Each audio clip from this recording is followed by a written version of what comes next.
À 14 heures pile, nous commençons, c'est-à-dire dans quelques secondes, afin de donner la parole à Élodie Vaiton, qui représente une université prestigieuse qui, depuis très longtemps, fait ce que nous sommes en train d'apprendre à faire, the Open University au Royaume-Uni. Voilà, la parole pour 10 minutes est à Élodie Vaiton.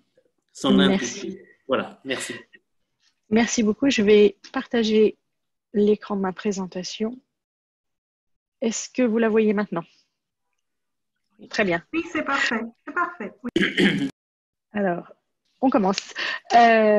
Donc, effectivement, je suis enseignant-chercheur dans une université du Royaume-Uni, The Open University, qui est une université qui fonctionne uniquement à distance. Donc, pour moi, c'est une expérience habituelle. Le mode distanciel est le mode habituel d'enseignement. Quelques chiffres simplement pour vous donner le contexte. Donc, nous sommes la plus grande université du Royaume-Uni. On est une université à part entière, donc ce n'est pas un fonctionnement, par exemple, comme le CNED. Nous pouvons délivrer directement des licences, des diplômes de la licence au doctorat. On s'appelle on est une université ouverte parce qu'il n'y a aucun prérequis pour entrer en licence, pas besoin d'avoir de baccalauréat, de brevet ou quoi que ce soit. N'importe qui peut s'inscrire en première année. Bien sûr, pour s'inscrire au-delà, il faut avoir fini une première année pour faire une deuxième année, etc. Et donc, nous ne fonctionnons qu'à distance. On a environ 170 000 étudiants. 70% de ces étudiants sont à temps partiel et travaillent en même temps qu'ils étudient. Donc, ce sont principalement des adultes. Et nous avons aussi un nombre très important d'étudiants en situation de handicap, plus de 27 000. On enseigne aussi dans les prisons du Royaume-Uni, donc on a un public assez différent. Moi, je fais partie de l'Institut des langues étrangères et des langues appliquées. Donc, l'université a été fondée en 1969, mais il a fallu attendre 1991 pour qu'on produise et qu'on présente le premier module de français, parce que pendant de longues années, les gens pensaient que ce n'était pas possible en fait d'enseigner les langues à distance. Donc, il a fallu de longues années à mes prédécesseurs pour convaincre l'université de se lancer. Ça a été fait donc en 91 et ça a bien fonctionné. On a actuellement environ 8000 étudiants dans l'Institut. On présente 29 modules dans 5 langues, aussi en anglais, qui pour nous est l'équivalent du français en France, bien sûr, en linguistique appliquée et en traduction. Et donc, on est un gros institut par rapport à la moyenne. On a environ 60 enseignants-chercheurs et 250 tuteurs qui s'occupent de ces 8000 étudiants en direct. On présente des modules du niveau débutant au niveau C1, donc c'est 4 modules qui constituent une demi-licence. Et donc, les étudiants peuvent faire une licence complète en étudiant 2 langues, ou bien l'anglais et une langue étrangère. Donc, rapidement, la structure de notre enseignement. Donc, c'est un dispositif hybride. C'est un site Internet qui est spécifique au module, qui est au cœur du dispositif. Il fournit une structure aux étudiants. Il fonctionne autour d'un calendrier semaine par semaine. Donc, chaque semaine, les étudiants ont des instructions très précises qui leur indiquent quelles activités effectuer, quels livres ou c'est des activités ou bien en livre ou bien en ligne. Le matériel est multimédia de toute façon. Il y a très régulièrement des évaluations dont je reparlerai. Donc, le mode d'enseignement, c'est un enseignement en fait en autonomie. Donc, on fournit du matériel aux étudiants. Les étudiants apprennent seuls, en fait, principalement. Mais le calendrier est ponctué de tutorats avec donc, ces fameux tuteurs qui s'en occupent et ponctué d'évaluations qui sont probablement la partie la plus importante pour soutenir les étudiants et maintenir leur élan et leur motivation. Le site Internet comprend aussi des ressources supplémentaires, donc par exemple un guide de prononciation, ce genre de choses, des activités qui ne sont pas obligatoires.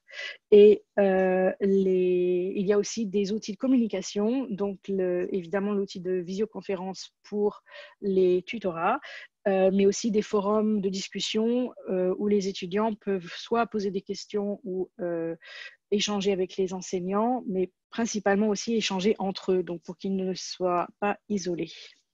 On fournit un calendrier, mais les étudiants sont totalement libres d'étudier à leur rythme. La seule contrainte, c'est les échéances des évaluations. Donc, en fait, à part les évaluations, rien n'est obligatoire. Et on sait très bien qu'on a des étudiants qui suivent notre calendrier absolument pas à pas et d'autres qui picorent un petit peu, qui cherchent ce dont ils ont besoin et qui se débrouillent. Et ça fait partie du système. Il n'y a aucun inconvénient à cela. Très rapidement, quelques mots sur le contenu. Donc, nous enseignons en français, par exemple, que 4 gros modules, chacun à un niveau différent. Donc, le contenu pédagogique est complètement intégré. Nous enseignons, bien sûr, des compétences lexicales, des compétences grammaticales, des compétences orale, écrite, d'interaction, etc., mais également des contenus culturels qui sont au niveau universitaire, puisque ce sont des cours qui font partie d'une licence, et puis aussi des savoir-faire, des compétences, par exemple, écrire une rédaction, faire une présentation orale, des compétences professionnelles et numériques. Et tout est combiné. Il ne s'agit pas comment dire, ces choses-là ne sont pas séparées. Donc cet écran vous propose simplement, juste pour vous donner une idée à quoi ça ressemble quand les activités sont en ligne, mais dans la moitié de nos modules, les étudiants ont également des manuels que nous produisons nous-mêmes. L'un des aspects importants du dispositif, c'est le soutien des étudiants. Donc, les gens comme moi qui sont enseignants-chercheurs s'occupent de la conception pédagogique et de la structure des cours, mais ce sont des tuteurs qui ont un rôle différent, qui sont directement en contact avec les étudiants. Ils s'occupent de groupes de 15 à 20 étudiants chacun. Parfois, ils ont plusieurs groupes. Ce sont eux qui proposent les cours qui sont en synchrone. Quelques-uns avant le confinement, avaient encore lieu en présentiel. Maintenant, tout est en ligne, bien entendu, par téléconférence. Et un des aspects vraiment importants du dispositif, c'est le soutien personnel qu'ils apportent aux étudiants, ou bien par courriel, ou par téléphone, ou par d'autres modes. Mais donc, ça, c'est un soutien individuel, si vous voulez. Je parlais de l'évaluation tout à l'heure, c'est la seule chose qui est obligatoire. Donc, pour réussir son module et pour passer au suivant, il faut avoir rendu les évaluations, passer un examen lorsqu'il y en a un, et nous avons d'examens qu'au niveau supérieur. Donc, si les étudiants ont déjà le niveau suffisant et ils peuvent se contenter de ne faire que rendre leurs évaluations, ils ne sont pas obligés d'aller au tutorat. Et on sait par exemple que il y a les étudiants qui sont en prison, par exemple, ne peuvent pas participer aux mêmes activités que les autres. Et comme le système est très souple, ça leur permet d'apprendre quand même. Voilà, je voulais simplement finir sur cette diapo et donc évidemment c'est un dispositif extrêmement lourd. Il nous faut 2 à 3 ans pour produire un module.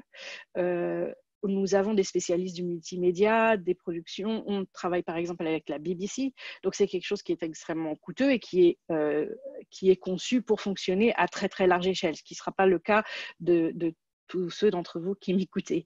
Mais donc j'ai essayé de me poser la question, si j'avais en fait 5 principes à en retirer qui pourraient s'appliquer à d'autres contextes, qu'est-ce qu'ils seraient? Et donc les voilà. Premièrement, la voix de l'enseignant. Donc ça, c'est la première chose que j'ai apprise de mes prédécesseurs quand je suis arrivée à l'Open. À l'époque, on n'enseignait pas encore en ligne, on n'avait pas de site internet, c'était que des manuels qu'on écrivait. Et ce qu'on m'avait appris, c'est qu'il fallait que je transmette la voix et ma personnalité d'enseignant que je pouvais transmettre directement avant, il faut qu'elle soit dans le livre maintenant. Donc, autour des activités, il y a énormément de narration, si vous voulez. On parle parfois à la première personne et on appelle ça en anglais « the tutor imprint ». Donc, il s'agit de transmettre ça par écrit plutôt que en direct avec les étudiants. Ça veut dire qu'il faut toujours justifier toutes les activités, expliquer aux étudiants pourquoi ils passent d'une activité à l'autre, quels sont les objectifs d'enseignement d'une séquence particulière. Donc, on leur fait apparaître toute cette structure. Certains étudiants n'en ont pas besoin ou ne s'y intéressent pas du tout, mais c'est vraiment très important pour la majorité des étudiants. Donc, le principe, c'est qu'il faut toujours en dire plus plutôt que pas assez. Il faut structurer l'enseignement. Donc, nous utilisons une structure linéaire qui est celle du calendrier. Elle peut être différente, ça peut être aussi une structure thématique. Mais à nouveau, pour les étudiants qui sont le plus en difficulté, cette structure est absolument indispensable. Donc, le fait de proposer ces structures n'oblige pas tous les étudiants à la suivre, mais les étudiants qui n'en ont pas besoin se retrouveront toujours, quel que soit le contenu qu'on en parte. Mais là, donc on propose toujours une structure extrêmement explicite, pas à pas. Donc, et c'est vraiment cette semaine, vous allez étudier tel thème, vous apprendrez des choses sur telle structure grammaticale. Vous allez commencer par telle section dans le livre, ensuite vous passerez à ceci et cela. Donc, c'est extrêmement structuré. Le rôle de l'évaluation, j'en ai parlé il y a un moment, donc je ne vais pas y revenir vu que mon temps est bientôt passé, mais il est vraiment important de comprendre qu'en fait, c'est ça qui permet aux étudiants de progresser et d'avoir un dialogue individuel avec l'enseignant, de savoir où ils en sont, et c'est ça qui participe à maintenir leur motivation. Le rôle de l'oral, donc pendant longtemps, j'ai expliqué qu'on n'enseignait pas les langues dans mon université parce qu'on pensait qu'à cause de la place de l'oral, ça n'était pas possible. Ce que nous faisons, c'est que nous privilégions l'oral dans toutes les sessions qui sont synchrones. Donc, tout ce qui est tutorat en synchrone ou soutien individuel, c'est porte sur la pratique et notamment sur la pratique de l'oral. Et on utilise un genre de principe de classe inversée pour ces tutorats-là. Voilà. Dernier point, présence et échange. Il est très important pour les étudiants de se sentir entourés, même virtuellement. Et donc, on nous demande, donc, même aux enseignants comme moi qui ne font que concevoir le matériel, on participe au forum de discussion, on répond aux questions des étudiants, leurs tuteurs personnels sont là aussi et participent à ces échanges et on encourage activement les étudiants à communiquer entre eux, à s'entraider et à former éventuellement des groupes de travail plus petits où ils peuvent se soutenir les uns les autres. Merci. Voilà. Merci. Merci beaucoup. Juste un dernier petit mot.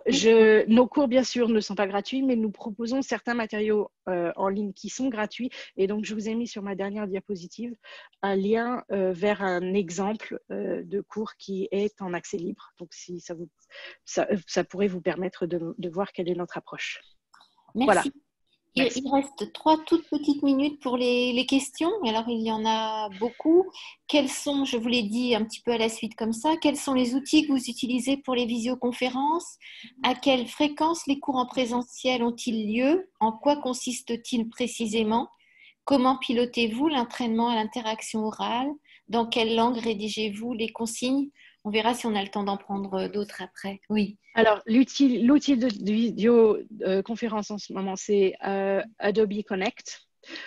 C'est imposé par l'université, donc on utilise le même. On n'a pas eu choix, mais ça fonctionne très, très bien.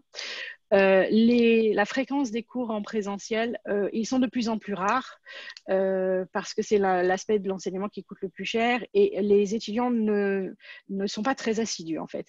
Donc, on en propose de moins en moins et en général, en ce moment, c'est souvent le premier tutorat et le dernier qui sont en présentiel et tous ceux qui sont entre les deux sont en ligne. Mais chaque cours en présentiel a un équivalent en ligne. Donc, il est possible de ne participer qu'en ligne. La langue des consignes, ça dépend des niveaux. Donc, énormément d'anglais au cours de débutant et puis progressivement, on diminue pour arriver à des cours qui sont uniquement en français à la fin. Je ne me souviens plus des questions d'après. Et je ne sais pas si j'ai le temps. Dans quelle langue rédigez-vous les consignes? Il reste une petite minute. Oui, donc en anglais au niveau débutant, entièrement en français à la fin et un mélange entre les deux. Merci. Du coup, bon, comme vous avez été encore plus vite que ce que je pensais, est-ce que l'option de tutorat se révèle efficace? Les apprenants de niveau avancé font-ils ou font-elles du tutorat? Je pense que ça ne dépend pas de leur niveau, ça dépend de leur motivation et de leurs préférences. Donc, il y a des étudiants qui sont très assidus, qui peuvent même assister à plusieurs versions du même tutorat, et d'autres qui ne viennent jamais. Donc, ça dépend de leurs circonstances, mais ça dépend aussi de leurs préférences. Merci. Merci. Je vous en prie. Alors, je vais maintenant donner la parole à Aline Berger. Si loin, soudain, si proche, la balance d'une didactique des communs pour boussole en didactique des langues et du FLES. Je vous laisse vous présenter d'abord et puis je vous laisse 10 minutes de... Voilà, et vous oubliez, voilà, votre micro. Merci. Oui, bonjour à tous et à tous, à toutes et à tous. Merci à l'INALCO pour cette belle initiative de partage. Et je suis ravie qu'on ait l'occasion d'échanger à propos d'expériences qui engagent aussi des étudiants de l'INALCO puisque j'enseigne à la Sorbonne Nouvelle. Je vais donc partager l'écran de ma présentation. Voici, j'espère que vous voyez. Voilà.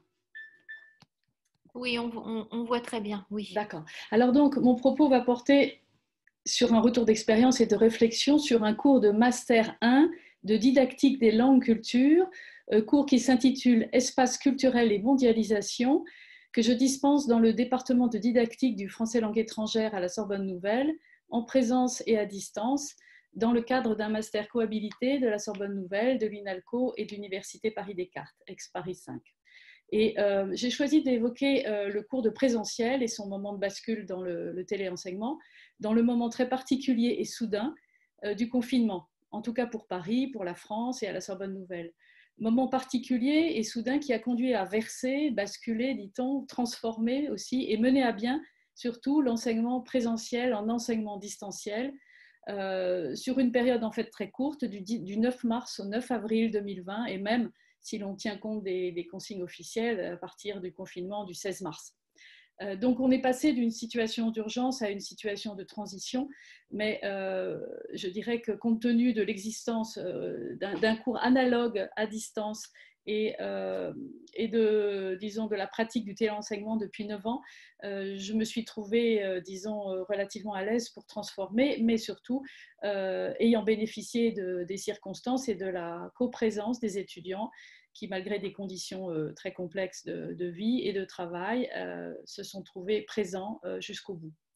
Alors, en moins d'un mois, donc, les 4 dernières séances du cours semestriel, commencé en janvier, se sont déroulées sous le signe de ce que j'avais envie d'appeler pour un temps court de parole, la densité, l'intensité et l'incertitude, ou pour être plus précise encore, une densité accrue d'interaction entre enseignants et étudiants, mais aussi entre les étudiants, puisque ça correspondait aussi à la fin du semestre, une intensité accrue de l'écoute et des partages de liens de tous ordres, non seulement dans le contact par le biais des forums, des annonces, mais aussi le partage de liens numériques, de vidéos et des propositions de modes de relation nouveaux comme la lettre à l'intérieur du groupe, et le tout sous la pression constante donc d'une incertitude liée à la pandémie, liée à la diversité des conditions de vie et de travail des étudiants, qui pour certains alliaient, et pour la grande majorité, études et activités professionnelles continuées, notamment d'enseignement ou interrompues, avec encadrement ou soins de proches parents ou de jeunes enfants à domicile bien souvent,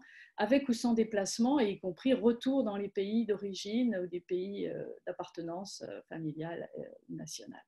Autrement dit, donc, sous la pression constante de l'incertitude du présent et du lendemain, et de grandes inégalités de conditions de vie, j'y insiste. Avec le recul pris par rapport à cette période et en réponse à l'appel à témoignage bref lancé par l'INALCO, j'ai choisi, compte tenu du temps de parole, donc de rendre compte de cette expérience pédagogique et didactique sous la forme à la fois dynamique et synthétique de l'image de la balance. Une balance que je vais donc déployer comme balance didactique. Excusez-moi, je n'ai pas fait défiler. Voilà. Une balance didactique, vivre et penser les communs de la présence à la distance. Une balance éthique, coexister dans l'écoute et le partage de liens. Et mon dernier point qui sera un peu conclusif, une balance éco-poétique, sensible, réflexive et critique, une formulation qui rejoint des préoccupations d'engagement à la formation, à la transition écologique et sociale, dans laquelle je suis parallèlement en tant que chercheur engagée auprès du campus de la transition. J'en dirai un mot tout à l'heure. Alors, vivre et penser les communs de la présence à distance. Je souhaitais tout d'abord vous montrer comment se présente ce cours, qui n'est donc pas un cours de langue à proprement parler, mais qui est un cours de formation pour enseignants de langue étrangère et de français langue étrangère en particulier, français langue étrangère et seconde. Et donc, j'ai souhaité vous montrer que, voilà, à travers le résumé du cours, ce cours, en fait, à la différence peut-être des cours de méthodologie du module 1 de cette formation de didactique des langues de Paris 3, ouvre sur, je dirais, la culture générale, mais une culture générale située, toujours située, nourrie d'apports et d'initiation à l'anthropologie culturelle, nourrie d'apports en histoire culturelle et centrée sur la question des espaces, qui est un peu mon domaine de spécialité de longue durée. Et sur cette dimension, il m'est apparu avec les années que, bien entendu, avec les publics extrêmement divers que nous recevons à Paris 3, y compris dans le partenariat avec l'INALCO, en général, nous avons autant de langues à disposition avec des degrés de compétences et de niveaux variables que d'étudiants dans la salle. C'est-à-dire que cette année, j'avais un petit groupe de 20 étudiants seulement, alors que ce cours a pu se tenir parfois devant des groupes de 75 étudiants. 20 étudiants, c'est-à-dire au moins une vingtaine de langues. Donc, c'est vous dire le potentiel avec lequel j'essaie de travailler de façon croissante. Bien entendu, les étudiants de didactique des langues étrangères ont souvent à leur acquis au moins 4 langues à disposition, et ça peut monter à 8 pour ce que j'ai pu compter au fil des années passées. Et donc, je vous soumets ici pour lecture un tout petit peu le résumé, parce que voilà les éléments sur lesquels je travaille dans la perspective de la construction qui s'est échafaudée depuis quelques années d'une didactique des communs qui pourrait contribuer à l'entente interculturelle, à l'écoute et à la réflexion, et aussi au récit, bien sûr, au dialogue interculturel. Donc voilà pourquoi j'insiste sur la façon dont on peut remettre en perspective des apports de l'histoire de l'anthropologie, toujours situés à une réflexion plus générale sur les communs, les communautés, les ressources d'un espace mondialisé, donc les communs numériques bien sûr, en relation avec les enjeux d'un monde présent qui, comme vous le savez, est fragilisé. J'ai donc insisté pour la première fois dans cette nouvelle formation, puisqu'elle a pris acte du passage à un nouveau quadriennal en septembre 2019, insister sur la conscience accrue, la conscience commune accrue de la fragilité de l'habitat terrestre, mais qui vaut également, évidemment, pour les formes de vie et les manières de faire place à l'altérité et à la diversité des hommes et du vivant. Donc, je dirais que cette dimension d'urgence écologique, humaine, humanitaire même, puisque nos publics sont très sensibilisés aux problématiques migratoires, en français langue étrangère en particulier, puisque c'est un des axes porteurs de notre département. Toutes ces problématiques permettent de rassembler donc des apports multiples sur ces questions. Je reviens sur les modalités alors d'évaluation, puisque depuis longtemps je fais de ce cours un travail à la fois de présentation de notions, de repères en partage pour m'assurer aussi des savoirs qui ne sont pas à disposition en sciences du langage, par exemple sur l'hypothèse Sapir-Whorf, la langue comme construction d'une représentation du monde, mais aussi des outils issus des sciences humaines et sociales, des concepts qui viennent de l'anthropologie culturelle, de Lévi-Strauss à Tim Ingold, traitant par exemple de l'anthropologie comme forme d'éducation. Voilà. Et donc tous les étudiants sont invités progressivement au fil des séances à participer au cours, et notamment en partageant avec l'ensemble du groupe classe les mots communs que nous avons pour nommer les bases d'une réflexion sur le monde, la mondialisation, mais aussi les dynamiques qui transforment le monde, donc migration, colonisation, interconnexion des mondes par les médias et globalisation. Or, ce partage se fait en présentiel sur un tableau qui est dans la salle. Et donc, tous ces partages se font simultanément avec la participation de plusieurs étudiants sur plusieurs langues, puisque je dispose d'un vaste tableau qui permet de faire inscrire simultanément tout de suite la dimension comparative du travail. Et ce partage construit donc un cours très collaboratif qui conduit ensuite à des orientations dans les travaux écrits que les étudiants sont amenés à construire sous forme de dossiers, mais aussi d'exposés et présentations orales au groupe pendant les dernières séances des cours. Et c'est ce qui s'est passé, c'est que j'ai dû faire basculer ces présentations orales de groupe à distance pendant les 4 dernières séances. À l'horizon de ce travail, j'avais annoncé aux étudiants que je souhaitais rassembler leurs propositions pour les faire remonter à la direction du département pour penser à l'avenir en interface avec la recherche à Paris 3, en direction donc de la construction d'une didactique des communs dans l'héritage notamment de Louis Porcher, qui n'a pas utilisé cette formule, mais qui avait réfléchi déjà à la pédagogie de l'environnement dans les années 70, en direction des écoles et non de l'université, qui a beaucoup travaillé sur les relations interculturelles, l'apport des nouveaux médias aussi à la didactique des langues cultures, et dont on pourrait reprendre un certain nombre de propositions actualisées dans le contexte de l'urgence écologique et sanitaire qui est la nôtre aujourd'hui. Voilà, donc je n'insiste pas sur les dimensions des axes de travail qui font partie d'un partage important, mais j'insisterai sur le fait que la question du sens du monde, quel sens donner au monde à travers 3 dimensions que j'emprunte à François Cheng, le poète chinois d'origine chinoise, dans un très beau livre qui s'appelle Le dialogue, une passion pour la langue française, où il insiste sur l'intérêt de ce mot français polysémique qui engage le sensible, notre expérience sensible du monde, bien entendu la dimension de construction du sens, du signifiant en relation sémantique plus largement, et puis la question de l'orientation, comment les langues, les cultures nous orientent, et de quel monde souhaitons-nous, vers quel monde allons-nous collectivement. Voilà donc parmi les enjeux qu'ils peuvent construire avec vous voyez, des ressources qui empruntent aussi à la littérature, aux essais. Et donc les travaux collaboratifs se sont construits cette année sur les 3 pistes que vous avez ici, soit sur des ouvrages de littérature comme les causeries en Chine de Leclésio, ou un ouvrage du Mauricien Issa Asgharelli sur l'interculturel ou la guerre, ou bien encore la correspondance de Freud et Einstein sur pourquoi la guerre, pour essayer de dégager des communs, c'est-à-dire des ressources communes, des notions en partage, à la fois de manière collaborative et toujours pour l'objet d'un partage collectif. Tout ceci a été présenté heureusement en ligne, mais donc ça a été l'objet d'un partage extrêmement dense d'écoute et de liens. Donc je ne vous ai pas repris le canevas chronologique de mes interventions en ligne pour garder le contact avec les étudiants, mais j'ai eu la chance que tous aient pu se connecter, assister aux présentations, malgré de petits ratés, mais surtout un décalage d'1 semaine par rapport au planning initial. Il reste à peine 3 minutes maintenant pour les questions, s'il y en a. Tout à fait. Donc, je n'insiste pas sur les résonances entre les corpus qui se sont construits parce que les étudiants invités par le cours à des partages, y compris de pratiques corporelles, ont poursuivi l'échange en ligne à travers le forum qui permet en effet à chaque étudiant d'entrer des données, les documents de présentation. Et je voudrais simplement signifier à la fin que pour ce qui est de la balance éco-poétique au sens éthique et au sens poétique de la langue, bien entendu, le travail a consisté à chercher un équilibre dans la perte du maintien de la relation, conformément au Tao Te Ching qui dit qui va à la perte l'accueille.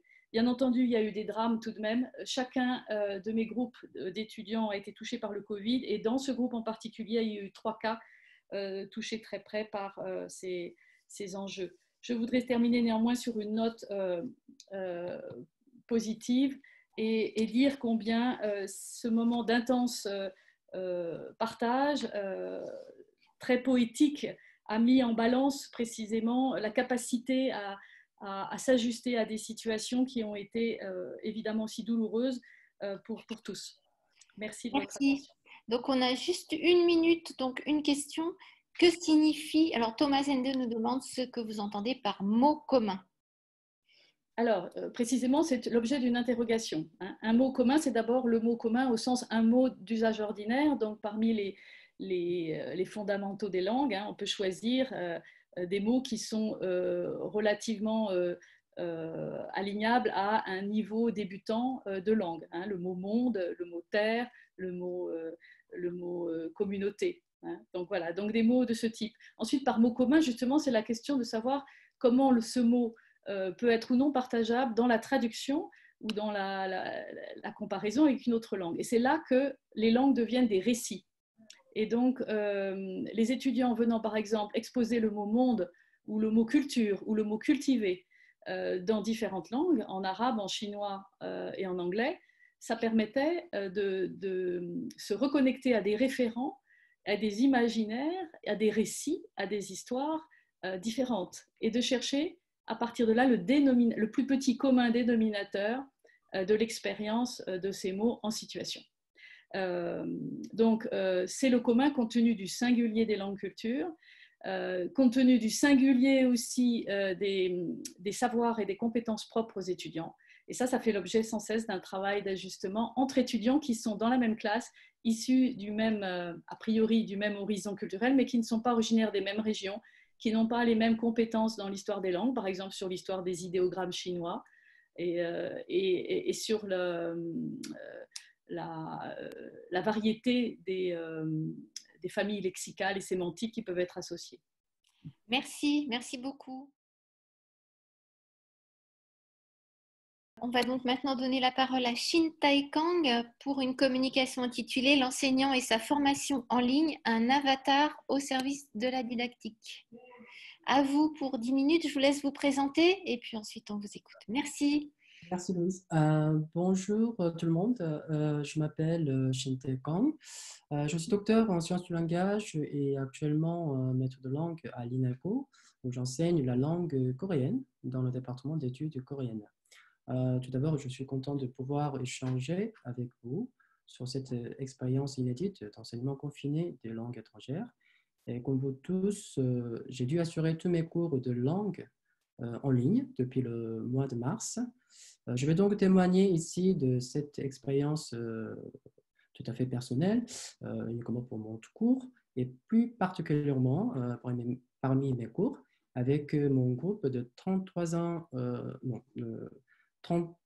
étudiants de licence 12e année pendant le cours de TD exercices grammaticaux en coréen. Alors, très rapidement, pour présenter ce TD. Alors, ce TD est adossé au SEM de grammaire en coréen et il a pour but de faire pratiquer les étudiants en leur proposant des exercices grammaticaux. Alors, j'ai intitulé mon témoignage l'enseignant et sa formation en ligne, un avatar au service de la didactique. Alors, tout d'abord, j'aimerais vous donner la définition d'un avatar faite par Oriane Desilini dans la revue RMS La Revue en 2009. Pour elle, je cite, « L'avatar est plus qu'une simple identification, car il faut y intégrer le comportement, les faits de communication et les productions réalisées. » Alors, je pense que l'enseignant et sa formation en ligne forment un avatar interagissant justement avec les apprenants à des fins didactiques. À ce titre, il investit son double numérique de toutes tâches pour moi. Alors, d'une part, amener les étudiants sur les plateformes telles que Moodle et Zoom, qu'on a évoqué depuis hier, comme outil numérique, et pour transmettre et évaluer les connaissances inscrites au programme, et d'autre part, continuer d'incarner l'enseignant et l'INALCO dans un processus de continuité pédagogique. Concrètement, je me suis servi de la plateforme d'apprentissage Moodle de l'INALCO. Donc, pour moi, Moodle m'a permis d'appréhender les étudiants de différentes manières. Par exemple, avoir accès à la liste des étudiants et à leur carnet de notes et voir quand ils se sont connectés et s'ils sont en ligne grâce à la liste dans la section participants et au bloc utilisateurs en ligne. Il m'a permis aussi de voir les travaux qu'ils ont remis grâce aux activités devoirs et tests. Et enfin, il m'a permis de leur envoyer des mails grâce à la messagerie intégrée et répondre à leurs questions grâce à l'activité forum. J'ai donc interagi avec mes étudiants en communiquant avec eux par mail ou par forum, en analysant leur comportement et en corrigeant leur production. Donc, j'ai appréhendé mes étudiants grâce à leur avatar. Donc, et moi, quelle image je leur ai donnée de moi-même? J'ai utilisé la plateforme Moodle essentiellement en mode asynchrone au début de confinement, en mettant à disposition des étudiants des ressources détaillées. En général, en présentiel, on déroulait le manuel constitué d'exercices relatifs aux règles grammaticales vues précédemment en CM, et je leur laissais le temps de faire un exercice, et puis je désignais un étudiant pour donner la correction et en profiter pour délivrer les explications nécessaires. En revanche, en ligne, j'ai opté pour la mise à disposition chaque semaine des exercices de manuel augmenté d'un rappel grammatical, de la correction détaillée et des remarques sur des points délicats. Alors, le feedback nécessaire devait se faire grâce au forum, mais malheureusement, peu d'étudiants se sont saisis de cette opportunité.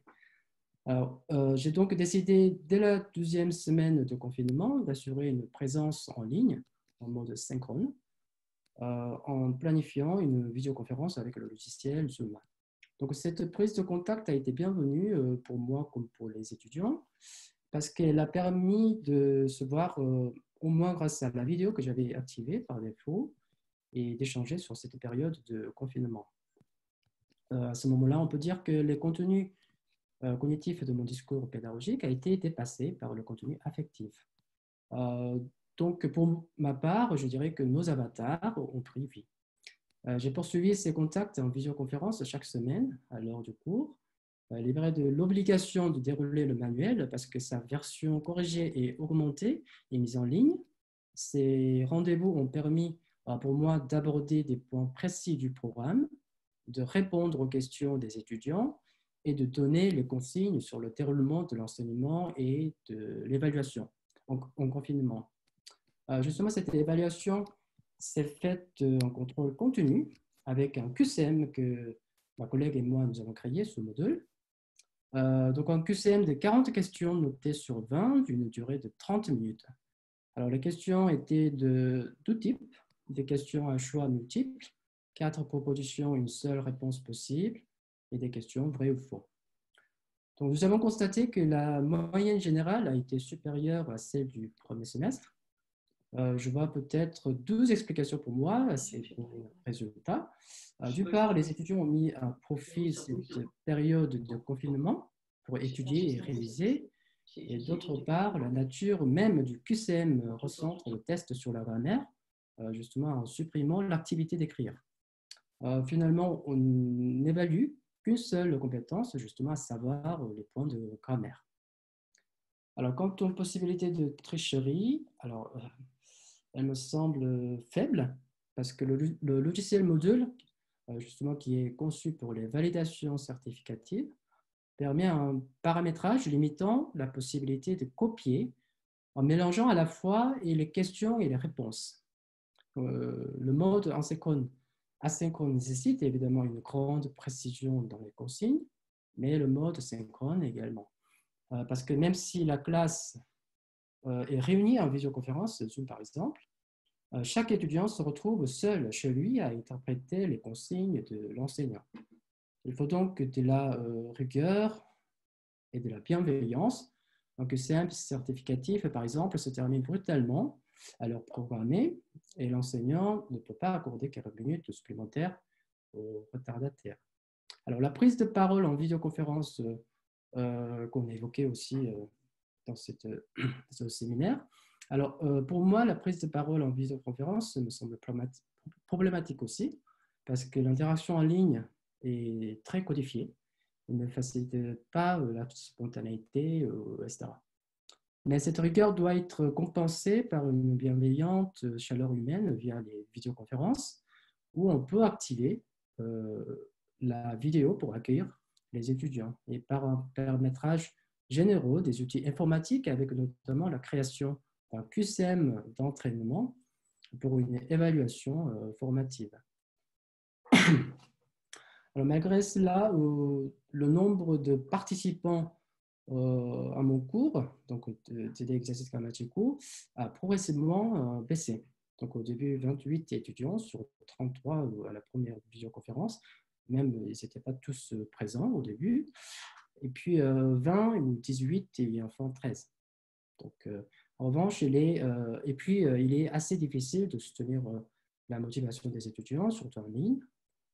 Et donc, c'est pourquoi l'enseignant doit continuer à inspirer confiance non seulement par l'étendue de ses connaissances et la qualité de sa pédagogie, mais aussi par ses compétences, surtout en TIS, qui lui permettent de mobiliser les outils informatiques nécessaires à l'incarnation de son avatar numérique, surtout avec les étudiants.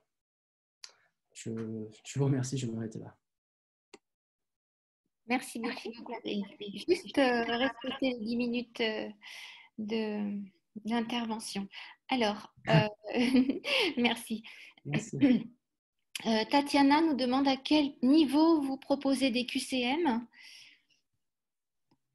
Quel niveau vous proposez-vous des QCM à 2,37? Oui. Alors là, j'ai préparé QCM pour l'évaluation, c'était en 2e année de licence. Alors, je dirais, pour répondre à votre question, je pense que c'est tout à fait mon avis, et je pense que ce serait mieux de proposer aux étudiants avec le niveau un peu plus faible, donc en première année éventuellement de licence, et jusqu'à 2e année, mais personnellement, je ne pense pas que ce serait une bonne idée de proposer un QCM d'évaluation en 3e année de licence, par exemple, parce que ils connaissent bien quand même globalement les règles de grammaire. Et puis pour le niveau avancé, personnellement, je pense que c'est pas une bonne méthode, c'est pas une bonne manière pour pour préparer le QCM d'évaluation pour le niveau avancé. D'accord. Voilà, si j'ai travaillé. Merci beaucoup. Là, Alexandra Petit, si vous voulez regarder sa remarque et si elle vous inspire des réflexions. Elle est donc complètement d'accord avec votre méthodologie de mixer Moodle et Zoom pour feedback, questions précises, contact humain et consignes. Moodle pour les tests, elle confirme, pas de triche, cela reflète bien le niveau de la classe, presque comme en présentiel. Oui, justement, c'est quand j'ai préparé au début le QCM, évidemment, moi, c'est avec mes collègues, on a décidé ensemble. On a eu peur aussi de peut-être les étudiants ils trichent parce qu'ils sont chez eux, on ne peut pas voir, on ne peut pas surveiller du tout. Et en plus, QCM, c'est facile quand même à répondre. Surtout, on a eu peur que les étudiants répondent au hasard, justement. C'est vraiment, il y a 4 possibilités même.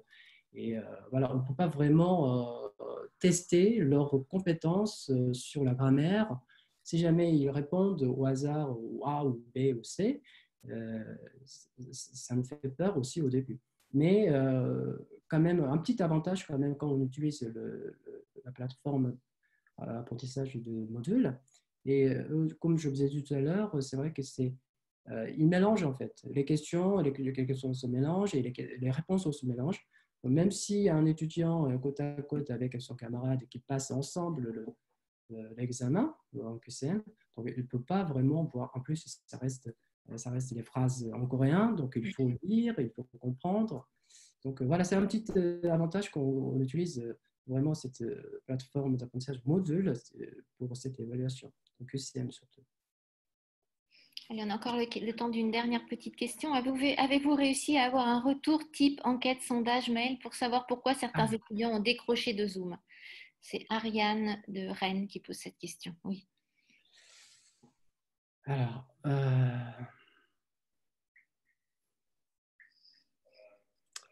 Décocher de... Ouais. Moi, je n'ai pas vraiment la réponse par rapport à cette question parce que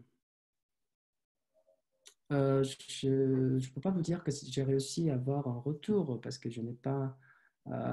certains étudiants, mais oralement, j'ai demandé quand même à les étudiants, mais certains étudiants, ils ont dit oui, ça a été bien quand même pour avoir ce genre d'évaluation en QCM. Et certains, non, c'était surtout c'est par rapport au temps limitant. Donc j'ai donné une demi-heure. Au début c'était parti. L'idée était partie avec moins de temps que initialement. Voilà, j'ai donné 30 minutes. Au début, c'était 20 ou 25 minutes. Donc, plus on diminue le temps limité, les étudiants stressent un peu plus donc pour réussir leur examen, etc. Donc là, voilà, ce serait bien de faire quand même une enquête officielle, formelle, et d'après les étudiants. Merci, merci beaucoup. Merci. Merci. On va donc maintenant donner la parole à Pascal Elbaz pour une communication intitulée Interactivité, co-construction, quand l'outil numérique déhiérarchise le rapport entre enseignants et étudiants en langue. Voilà, je vous laisse vous présenter rapidement et puis ensuite 10 minutes de communication. Merci. Merci beaucoup pour l'organisation de ce colloque qui est extrêmement intéressant. Donc, je suis enseignante chercheur à l'ISIT et dans le cadre du plan de continuité pédagogique, j'ai mené un certain nombre d'expériences que je voulais partager avec vous. Alors, j'ai choisi de vous présenter des expériences que j'ai menées en classe de traduction du chinois vers le français en premier cycle, avec des étudiants et étudiantes à la fois francophones et sinophones. C'est la plupart du temps le cadre de mes cours. Donc, ça m'a permis de tester de nouveaux outils. Et d'abord, la plateforme Teams. Est-ce que vous voyez bien mon écran? Oui, c'est bon, c'est parfait. D'accord. Voilà. Alors, la première fonctionnalité intéressante dans Teams, c'est le partage d'écran qu'on a sur d'autres plateformes. Cette fonction permet donc à toute personne, membre de l'équipe, de partager son écran d'ordinateur. Le document présent sur son écran s'affiche alors sur l'ensemble des écrans des participants. Et cette fonctionnalité permet pendant le cours de passer la main au sens propre aux étudiants de façon simple et fluide. L'étudiant ou l'étudiante se trouve alors maître de la parole et prend à son tour les rênes du cours. Et un petit logo sur la barre transversale. Quand on est en réunion, en fait, un petit logo sur la barre transversale permet de lever la main et de prendre la parole. On a pareil un fil de discussion qui permet d'échanger des informations, de signaler une erreur, soit en s'adressant à l'ensemble du groupe, soit en s'adressant à un étudiant en particulier en tapant arrobase et son nom. Donc cet outil combine une plus grande autonomie de chaque participant, une égalité quant au partage de documents, une non-différenciation des espaces virtuels. En effet, l'enseignante n'est pas derrière son bureau, elle ne projette pas un document sur un écran positionné derrière elle.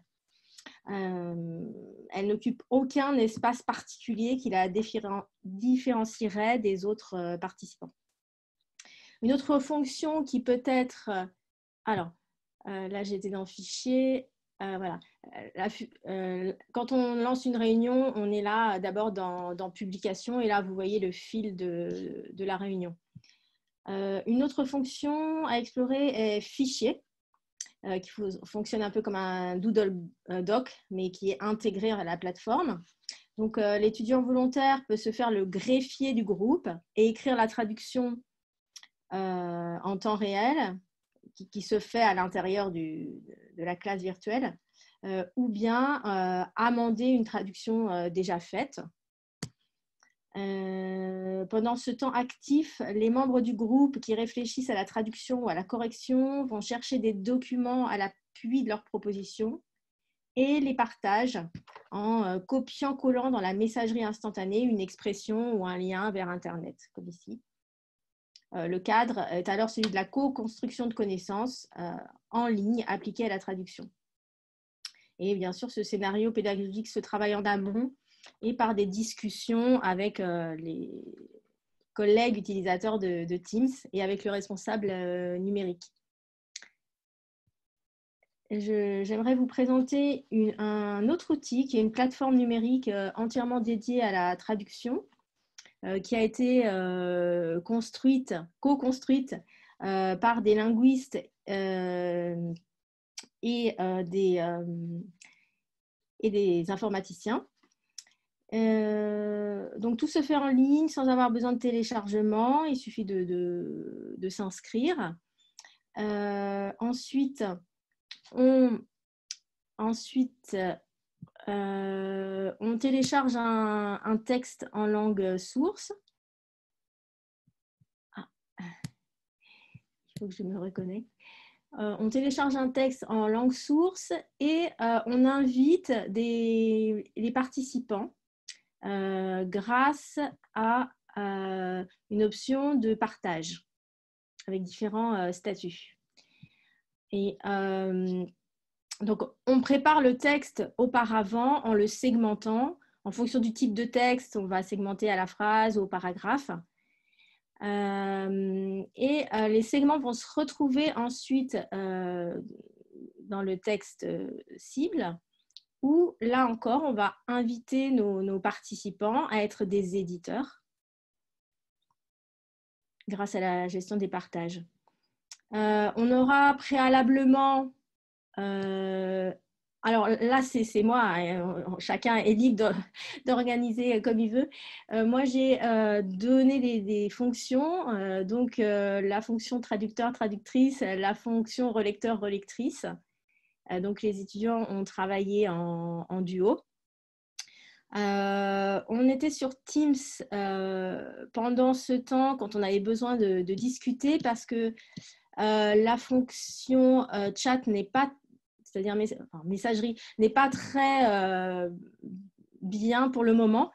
Et ça, c'est un point intéressant, c'est que l'outil peut progresser. On l'a vu dans Teams, puisque la petite main est apparue pour pas que les gens se coupent la parole. Et bien là, c'est pareil. Moi, je suis en contact avec les informaticiens et ils sont demandeurs justement des retours pour arriver à faire fonctionner au mieux l'outil. Là, vous voyez, si on veut discuter, on ne voit plus la traduction. Voilà. Mais donc, avec un Teams à côté, on peut y arriver. Voilà. Et quand on a terminé... une chose importante et très émouvante, c'est qu'on voit la traduction se faire en temps réel. C'est complètement incroyable, un peu comme quand on voit un peintre, voilà, si on est derrière, la caméra est derrière un tableau en train de se faire et qu'on voit les touches de pinceau ou les hésitations, ben là c'est pareil. On voit dans tous les segments les mots qui s'écrivent, qui s'effacent, il y a une virgule en plus, on efface tout et on recommence. Et voilà, et à la fin, ben, ça donne un texte traduit. Et ensuite, on peut, avec cette fonction, l'imprimer et après travailler, bien sûr, faire un filage tous ensemble pour que la traduction soit cohérente, fluide, etc.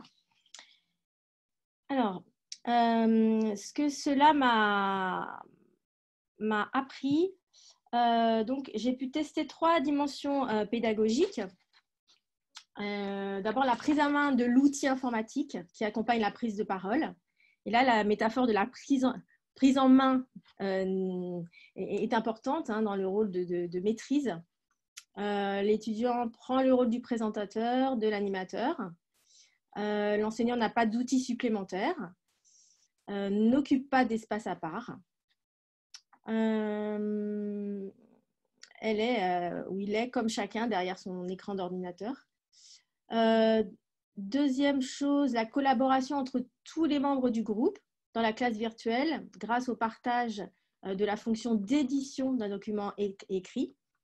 Édition qui va pouvoir être commentée soit par écrit, par la messagerie instantanée, soit par la prise de parole modérée.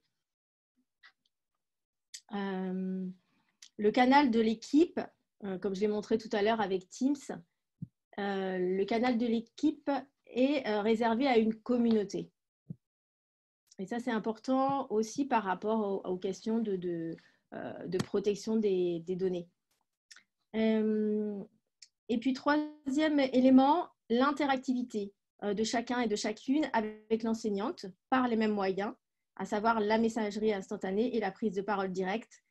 On avait même ajouté, quand on a travaillé sur Traduxio, un chat dans WeChat, parce que parfois, le traducteur et le réviseur avaient besoin de discuter ensemble. Et donc voilà, ça faisait en fait 3 niveaux de travail. Dans ces 3 dimensions, la relation humaine entre l'enseignante et les apprenants est là, et la présence virtuelle est présence. En conclusion, il me semble que ces nouveaux outils informatiques de partage et de collaboration sont en train de faire naître des modes relationnels plus directs et moins hiérarchiques. Alors, s'il y a une hiérarchie, donc l'enseignante n'a pas l'exclusivité de l'outil, ni de l'apport de documents, ni une place à part dans l'espace de la classe virtuelle. Là où il reste une hiérarchie, c'est dans le statut, en fait, puisqu'on peut avoir un statut d'invité, de membre ou de propriétaire. Et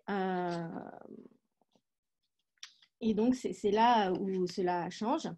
L'enseignante reste tacitement modératrice. Elle attribue aussi les tâches à accomplir et reste disponible pour interagir avec l'ensemble du groupe. Donc c'est vrai que les fonctions et les rôles de l'enseignant sortent de leur codification habituelle pour se réinventer, s'adapter, restent comme socle des qualités comme le recul, les capacités d'analyse, l'esprit critique et l'expérience, bien sûr, à la fois linguistique et interculturelle. Merci. Il reste 4 petites minutes pour les questions. Alors, une première de Anastasia Ivkina qui aimerait connaître le lien à ce site de traduction. Oui, alors il n'y a pas de lien, ça s'appelle Traduxio. Alors, est-ce que je peux écrire en même temps que je parle? Oui, et ben voilà, je vous l'écris. Traduxio. On ne voit pas votre écran. On ne voit pas votre écran. Ah, d'accord. Oui, c'est pas grave. Je vais le faire. Voilà. Mais j'ai écrit dans la messagerie, en fait. Oui, mais c'est pas... Excusez-moi. Oui, je vois. D'accord. Excusez-moi. Une autre question. Pour des projets de traduction collaborative, pratiquez-vous un vote, anonyme ou non, en cas si plusieurs versions sont proposées, par exemple? Un vote. En général, ça se fait en temps réel, en fait. J'ai pas encore procédé au vote. En général, ça se fait vraiment en temps réel. On avance ensemble, on tâtonne et puis on se décide finalement. Oui. Tatiana demande si cette plateforme fonctionne pour le couple ukrainien-français. Ah, mais ça fonctionne pour toutes les langues que vous voulez, en fait. Alors, son concepteur, en fait, l'a créé pour le portugais, parce que lui, il est traducteur de portugais, mais ça fonctionne pour toutes les langues. Et c'était la première fois que je l'essayais avec le chinois. Donc, on a décidé de monter un projet ensemble à plus long terme. Et j'ai un groupe volontaire, là, parce que j'ai essayé avec différents groupes classes, puis il y a un groupe qui veut bien, qui aimerait bien poursuivre. Donc, on va essayer une nouvelle à la rentrée. La traduction d'une nouvelle de 15-20 pages. Mais donc, les modalités de l'enseignement à distance sont tout à fait adaptées. Simplement, il faut multiplier les canaux. Et tout à l'heure, j'ai entendu l'intervention de Jin Guo qui parlait de salles parallèles où on peut travailler en binôme. Alors, c'est vrai que je ne crois pas avoir ça sur Teams. Et ça, c'est intéressant parce que ça nous a manqué, en fait. Quand il y a un couple d'étudiants qui veut travailler ensemble, sans déranger l'ensemble de la classe, il faut un espace. Et voilà. Mais ce qui est intéressant dans ces outils, c'est que ces outils sont malléables et que les informaticiens sont des êtres humains avec qui on peut discuter, collaborer pour qu'ils modifient l'outil en fonction des besoins. Tout à fait. Merci. Une dernière question, si je peux. Évidemment, c'est gratuit pour les étudiants et pour les enseignants, je pense. Tout à fait. En fait, c'est un projet collaboratif et ça a été mis en place. Alors, si on va sur la plateforme, voilà, ça s'appelle Traduction participative de textes culturels. Donc, c'est essentiellement tourné vers les sciences humaines, c'est gratuit. Et je vois quel est le profil de votre public. Là, c'était des étudiants en premier cycle, mais j'ai travaillé aussi à Paris 3 pour un cours de traduction économique et financière, donc en master. Ça a aussi bien fonctionné.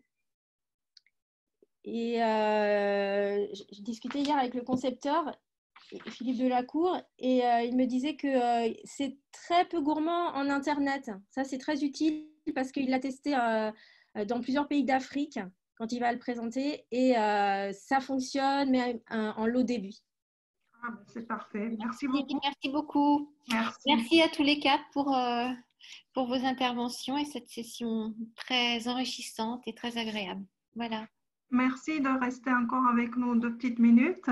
Je vais vous repasser donc spectateurs et je vais inviter nos amis qui sont déjà là pour la prochaine session.